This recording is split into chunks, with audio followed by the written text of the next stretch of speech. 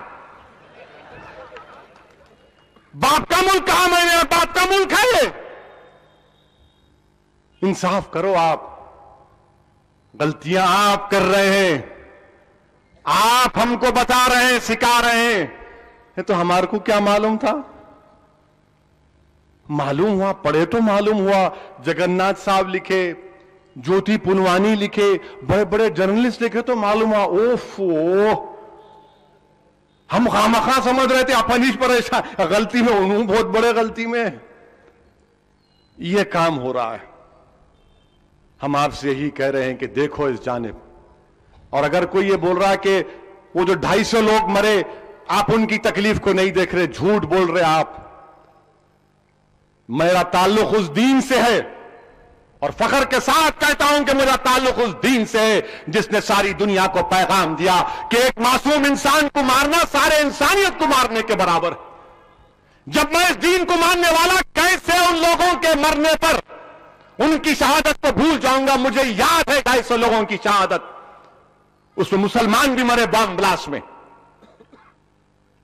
ہم ان کے مرنے کو ڈیگریڈ نہیں کر رہے، ہم آپ سے کہہ رہے ہیں دیکھو تمہارے ایگزامپلز کو سامنے رکھ رہا ہوں۔ جب 250 لوگوں کی مرنے کی بات کر رہے ہیں تو پھر دسمبر 92 میں، جنوری 93 میں 1000 لوگ مرے، جس میں 550 مسلمان اور 400 کے قریب ہمارے ہندو بھائی تھے۔ ان سے انصاف نہیں کریں گے آپ؟ ان کا کلوزر نہیں ہوگا؟ بتاؤ ان کا کلوزر کیا ہوگا پھر؟ اور پھر آپ بولتے بھول جاؤ نا، کب تک یاد رکھیں گے؟ ارے ہندوستان آگے بڑھ گیا، ایسپریشنل انڈیا ہے۔ مسٹر اویسی آپ کب تک بابری مسجد کو یاد کرتے؟ ایک نیا جنریشن سامنے آ گیا، ان کے امیدوں پر آپ ان کو پورا کرو، یہ نئے جنریشن کو ڈیولپمنٹ دکھاؤ، یہ نئے جنریشن کو وہاں پر لے کر جاؤ۔ میں ان سے کہوں گا نیا جنریشن میں اتنی طاقت ہے کہ وہ اپنا راستہ خود بنائیں گے انشاءاللہ تعالی۔ نیا جنریشن اتنا طاقتور ہے، یہ سوشل میڈیا، یوٹیوب، فیس بک کا جنریشن ہے۔ اللہ ان کو ہم سکھائیں گے، ان سے ہم سیکھ رہے نہیں۔ بابری مسجد کو بھول جانا کہتے، کیوں بھولیں گے؟ سری کرشنا کمیشن نے کہا کہ بابری مسجد اوریجنل سن ہے، بابری مسجد کی وجہ سے بمبئی میں فساد ہوا، بابری مسجد کی شہادت کی وجہ سے اس کے بعد بم بلاسٹ ہوئے۔ یہ میرے الفاظ نہیں ہے، سری کرشنا میں ہے، پڑھو۔ اگر اگر 900 پیج کی رپورٹ نہیں پڑھ سکتے تو ATR پڑھو، اگر ATR نہیں پڑھ سکتے تو اس کے ایکسٹرکٹس پڑھو، اگر ایکسٹرکٹس نہیں پڑھ سکتے تو ہندو اخبار کے ویب سائٹ پر ان کے centre for policy and centre پر جاؤ، ایک پیپر ہے پولیس کے اوپر۔ بابری مسجد کو شہید کرنے والوں پر جو الزام ہے، جس میں اڈوانی ہے، ابھی تک کھلا پھر رہے انہوں یوں کرتے ہوئے، کھلا پھر رہے۔ بابری مسجد کا کیا ہوا؟ ڈپٹی ہوم منسٹر بن گئے انہوں، پھر اس کے بعد ان کو بولے نہیں اتنے پہ نہیں چلے گا معاملہ، ان کو ہندوستان کا سویلین آنر دے دیے۔ کیا دیے؟ پدما وبھوشن۔ کیا دیے جعفری صاحب؟ پدما وبھوشن۔ بہرحال بہت بڑا سویلین آنر دے دی۔ میرے بھائی، اگر میرے پہ ایک الزام رہا، کورٹ کیس رہا، میرا پاسپورٹ نہیں بنتا۔ پاسپورٹ بنتا آپ کا کرمنل کیس ہے تو؟ اچھا، جس کا عمرے کو جانا ہے اس کو کورٹ سے پرمیشن لانا پڑتا پاسپورٹ آفیسر کے نام پہ۔ ہم عمرے کو نہیں جا سکتے، ہمارا پاسپورٹ نہیں بن سکتا، مگر اڈوانی صاحب کو سویلین آنر مل سکتا۔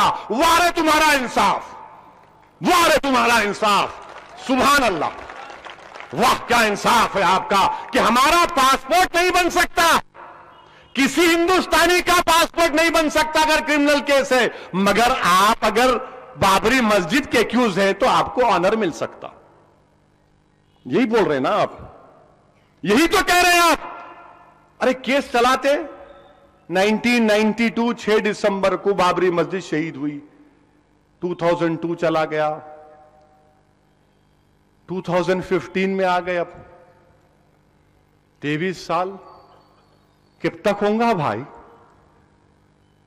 یہ مقدمے جلدی ختم کر دیا آپ، بم بلاسٹ کے ختم ہو گئے، اچھا ہوا، کیس چلا پورا، مگر یہ چل رہا، بھی دیکھیں گے، کل دیکھیں گے، پرسوں دیکھیں گے، یہ حیدرآباد کا پرسوں ہوگا، پرسوں بات کریں گے بولتے نا اپن، وہ پرسوں آتا ہی نہیں، پھر چل رہا قصہ۔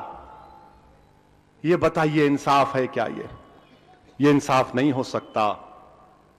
اور پھر مایا کوڈنانی، بابو بجرنگی، 92 لوگوں کے قتل کے الزام میں ٹرائل کورٹ، گجرات کی ٹرائل کورٹ نے کہا کہ بابو بجرنگی اور سابقہ منسٹر مایا کوڈنانی کو لائف کی سزا دیں گے، تو پراسیکیوشن نے کہا کہ ہم پھانسی کی سزا کا مطالبہ کرنا چاہ رہے، تو اس وقت کے چیف منسٹر مسٹر مودی نے کہا اب جو مسٹر پرائم منسٹر اپیل مت کرو، لائف پہ چڑھیں دو۔ 92 لوگوں کو مارے تو کیا پھانسی نہیں ملنا؟ کب ملنا پھر پھانسی؟ پھر کب ملنا؟ اپیل نہیں کرتے آپ؟ بتاؤ یہ کتنے آپ کے ناانصافیوں کے کہانیوں کو رکھوں گا۔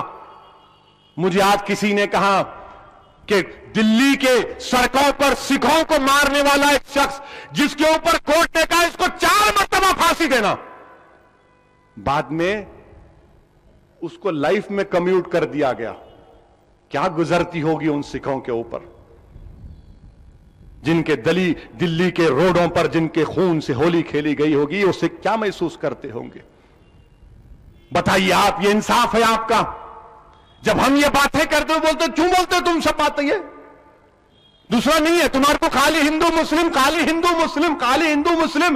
ارے میرے بھائی، بابری مسجد ہندو مسلمان، یہ مسلمان کا ایشو نہیں ہے، یہ انصاف کا مسئلہ ہے۔ بابری مسجد انصاف کا مسئلہ ہے۔ مایا کوڈنانی، بابو بجرنگی کو پھانسی ملنا انصاف کا مسئلہ ہے۔ دلی کے سڑکوں پر سکھوں کو مارنے والوں کو پھانسی پہ لٹکانا انصاف کا مسئلہ ہے۔ یہ سکھوں کا یا ہندوؤں کا یا مسلمانوں کا، عیسائیوں کا مسئلہ نہیں ہے، یہ انصاف کا مسئلہ ہے۔ بتاؤ میں کیا گناہ کر رہا ہوں؟ نہیں، تمہاری زبان کڑوی، تم ایسا بولتے تو سنو، میں کوئی گانے والا نہیں ہوں گا کے تمہارے کان خوش کروں گا، میں کوئی نجیز ایکٹر نہیں ہوں کہ ایکٹنگ کر کے 100 کروڑ کما لوں گا۔ ارے میں انصاف کی بات کر رہا ہوں، میں انصاف کی بات کر رہا ہوں۔ انصاف کرو، انصاف کرو، انصاف کرو۔ میں کسی دہشت گرد کی تائید نہیں کر رہا ہوں. جنہوں نے بمبئی میں بم بلاسٹ کیا میں ان کی تائید نہیں کر رہا ہوں. میں ان کی تائید نہیں کر رہا ہوں. نہ ہم کر سکتے. کسی کو اختیار نہیں ہے کسی کی جان لینے کا. کوئی جان نہیں لے سکتا کسی کی. مگر یہاں انصاف نہیں کر رہے آپ. اسی لیے ہم کہہ رہے ہیں انصاف کرو. میرے عزیز دوستو، کورٹ کا کیا فیصلہ آئے گا ہم نہیں جانتے. مگر ہم نے جب بابری مسجد کے تعلق سے فیصلہ کیا، پرسنل لا بورڈ نے فیصلہ کیا کہ جو فیصلہ آئے گا سپریم کورٹ کا ہمارے لیے قابل قبول ہوگا. جب ہم نے اللہ کے گھر کے فیصلے پر کہہ دیا کہ جو سپریم کورٹ کا فیصلہ آئے گا ہمارے لیے قابل قبول ہے، تو جو بھی فیصلہ آئے گا ہمارے لیے قابل قبول ہے. اور یاد رکھو میرے عزیز دوستو، امن کو قائم رکھو. امن بگڑنا نہیں چاہیے. امن بگڑنا نہیں چاہیے. کوئی امن نہیں بگڑے گا انشاءاللہ تعالی. مگر یاد رکھو، ہندوستان کی تاریخ میں لکھا جائے گا. لوگ یاد رکھیں گے بابری مسجد کو. تم کہہ رہے ہو کہ نیا جنریشن ایسپریشنل جنریشن آیا بھول جائے گا. نہیں بھولے گا. نہ انشاءاللہ تعالی ہم بھلانے دیں گے. ارے مسجد اقصی نہیں بھولے تو بابری مسجد بھولیں گے. ابو جہل کو نہیں بھولے تو جو لوگ بابری مسجد کو شہید کرنے والے تھے ان کو بھول جائیں گے. نہیں بھولیں گے انشاءاللہ تعالی. انصاف کا ہم مطالبہ کرتے رہیں گے. اور یاد رکھو میرے عزیز دوستو، کامیابی یہ نہیں ہے کہ دشمن پر اس کو تہس نہس کرو. کامیابی ہے کہ حق کے لیے لڑو. حق کے لیے لڑو. نتیجہ کبھی آئے اس کو مت دیکھو. لڑتے رہو انصاف سے. اور جمہوریت کے دائرے میں رہ کر امن کو برقرار رکھتے ہوئے ہم کو لڑنا ہے انشاءاللہ تعالی. لوگ کہتے ہیں کہ وہ دہشت گردی تھی، تو پھر مہاتما گاندھی کا قتل دہشت گردی نہیں تھا؟ بابری مسجد کی شہادت دہشت گردی نہیں تھی؟ دلی کے سڑکوں پر سکھوں کا قتل کرنا دہشت گردی نہیں تھی؟ نہیں، کمیونل رائٹ تھا. اچھا، بہرحال میرے عزیز دوستو، یہ پارٹ 2 ہوا. پھر دیکھتے کیا بولتے لوگ. اس کے بعد پارٹ 3 کریں گے. اب ایسا ہے، سلسلے واری بات کرنے کا ٹائم آ ہی گیا اب. اور ہم بولنے سے پیچھے نہیں ہٹتے. بہت بول سکتے ہم. اتنا بول سکتے کہ تھک جانا. پر اچھا، آج ایک بات یاد آئی. آج پرائم منسٹر بہار گئے کتے. کیوں ہنس رہے بھائی؟ نام لیتے کہ ہنس رہے تم لوگ؟ جوک ہے کیا؟ خطرناک لوگ ہیں جی یہ. نام لیتے کہ ہنس رہے؟ اب ڈر ہے نہیں ہے. ڈر تو نہیں ہے نا؟ سبحان اللہ، الحمدللہ. یہ بات ہوئی اب. ڈرنا منع ہے. بہار گئے کتے. بہار جا کے بولے 50,000 کروڑ کیا بول رہے تم؟ میں اس سے بڑھ کے دے دیتا ہوں. اب کیا پھینکے بھائی.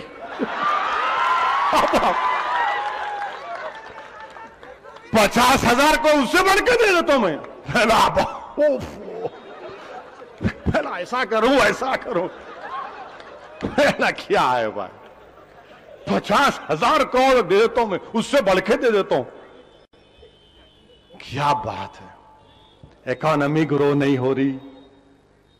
کسان خودکشی کر رہے ودربھا میں. پوچھو امتیاز جلیل سے آپ. ودربھا سے ہٹ کے مرٹھواڑا میں آگے پونا میں کتنے 1200 کسان 6 مہینے میں 1200 کسان خودکشی کرے. کرناٹکا میں ہم کو آنے نہیں دے رہے. ہم جاتے کہ وہاں بولے نہیں آنا. وہاں بھی کسان خودکشی کر رہے. تو پرائم منسٹر صاحب 50,000 کروڑ کہاں سے لائیں گے آپ؟ تو پرائم منسٹر بولے 50,000 سے بڑھ کے دینے والا ہوں میں. میں بولا کہاں سے لاتے بھائی؟ علاؤدین کا چراغ ایسا گھسے تو نکلتا کیا؟ ایسا گھسے تو نکلتے کہ پیسے ڈگ گر رہے. 50,000 کروڑ دیتے کہتے. اچھا ہے، بہار کی عوام فیصلہ کرے گی. اب کشمیر میں وہاں پہ 45,000 کروڑ روپے ہونا تو 4,000 کروڑ دیے انہوں. خالی کشمیر میں طوفان جو آیا تھا, سیلاب آیا تھا. عجیب و غریب گورنمنٹ ہے یہ. ہندوستان کے ایگریکلچر منسٹر پارلیمنٹ میں ایک سوال کا جواب دیتے ہیں کہ کسان خودکشی کیوں کر رہا. آپ کو سن کے حیرت ہوں گی. کسان از committing suicide because is important. Important کا مطلب معلوم؟ حکیم صاحب سے جا کے پوچھو. انہیں مرد نہیں ہے کہتے اس لیے خودکشی کر لے رہا. قوت مردانگی نہیں ہے اس میں. اگر اور کلرفل لینگویج میں بولو قوت با نہیں ہے کہتے اس میں, اس لیے خودکشی کر لے رہا ہوں. انہیں وہ پہنچے ہوئے بھائی نو پہنچے ہوئے ہیں انہوں. مانے دلی میں بیٹھ کے ایگریکلچر منسٹر کو معلوم ہوا کہ اس میں قوت مردانگی نہیں ہے. آپ کو کیسا معلوم؟ یہ اس پہ ریسرچ ہونا آپ کو کیسا معلوم؟ اندر کا معاملہ آپ کو کیسا معلوم؟ بھڑکاؤ بھاشن تو نہیں ہے سنجے تیواری. کیسا معلوم بھائی؟ میرے پیٹ میں درد ہے تو میرے گھر والوں کو معلوم, دوا دیتے کھا لو. ان کو دلی میں بیٹھ کے معلوم ہو رہا اس میں نہیں ہے وہ. اچھا پھر اور ایک کیا بول رہے, کیوں خودکشی کر رہے کسان؟ تو کیا لو میرج, عاشقی میں ناکامی کرتے. بڑا جلاوا مجنو جی نے. آپ یونین منسٹر ہے کیا ہے؟ کیا تو بھی کھا رہے بھائی؟ ریسرچ کرنا پڑے گا آپ کی. ہم حلیم کھا رہے معلوم تھا, آپ بھی کھا رہے کیا؟ ضرور بڑے کا چکے ہوں گے. کیا بات ہے؟ عاشقی میں ناکامی تو خودکشی, قوت مردانگی نہیں ہے تو خودکشی. ارے رحم کرو بھائی, خدا کے لیے رحم کرو. کسان اس لیے مر رہا, قرضوں کی وجہ سے مر رہا کسان, تمہارا بینکنگ سسٹم سے مر رہا کسان. یہ سود خور کسانوں کا خون چوس لے رہے. اس لیے کسان جو زراعت کا پیسٹیسائڈ زمین میں ڈالنے کے بجائے جسم میں ڈال رہا. آپ نے تمہاری حکومت کسانوں کی مدد کرنے میں ناکام ہے. Mister prime minister, you are responsible for this. آپ ذمہ دار ہیں اس کے. یہ چھوڑو یہ باتیں کرنا, بات ہو چکا. کام کرو, دو ان کسانوں کو بچاؤ. بھارت ماتا کی بات کرنے والوں, ہندوستان کے کسان مر رہا ہے مسٹر پرائم منسٹر, اس کسان کو بچاؤ. مگر کیا بول رہے ہیں؟ کیا ہو رہا ہے ہمارے ملک میں؟ وعدے پہ وعدے, وعدے پہ وعدے, کچھ نہیں ہو رہا. اتنی قیمتیں کم ہوں گی. پیاز کی کیا قیمت ہے معلوم آپ کو؟ ہاں,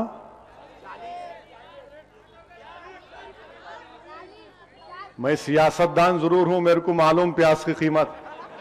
میرے کو بھی گھر جانا ہے واپس, یاد رکھو. ہاں 40 روپے میں کہاں مل رہا بھائی؟ ممتاز خان صاحب آپ بولو, آپ کو بہترین معلوم.